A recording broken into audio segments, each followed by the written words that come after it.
in a classic Nintendo move, a new Kirby game was announced out of nowhere this week. Kirby's Dream Buffet.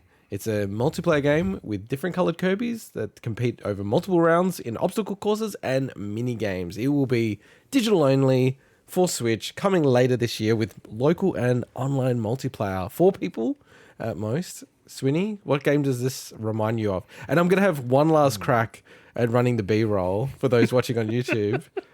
I don't know what's happened, but This Kirby it's not ate working. And there's a very important video I want to play in the next news story that I need the B-roll.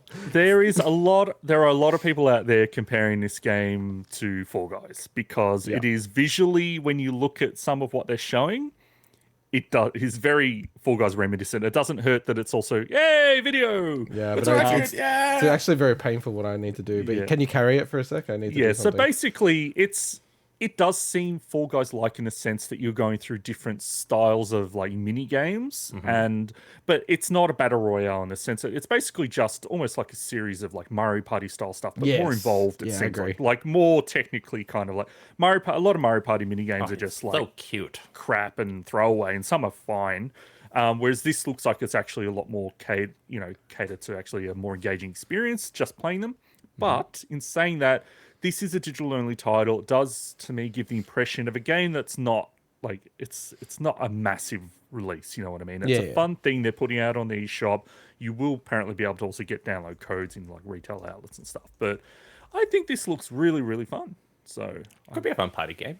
I must admit that my perception of these type of games has really been altered by the monetization and what's happening in that whole space.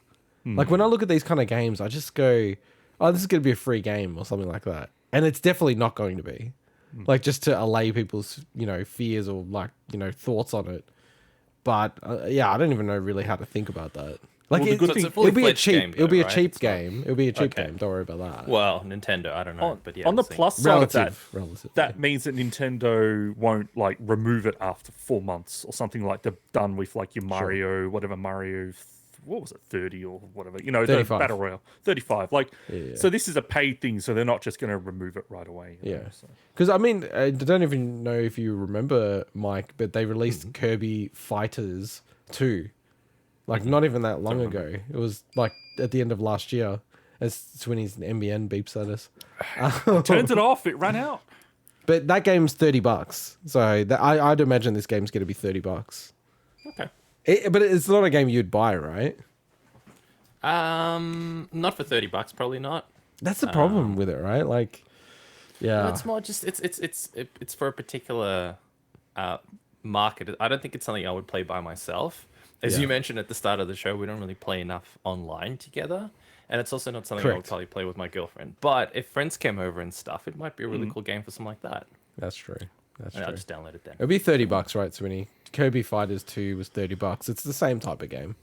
Yeah, I mean, I could see it being priced around that. So it feels too much, man. Like, unless everyone's going to your house and stuff like that, and it's like, okay, a funny game to play. But yeah. But I mean, not every game's for everyone's situation, So very true. Unfortunately. But let's talk about the real headliner for this week, a game that I'm excited about.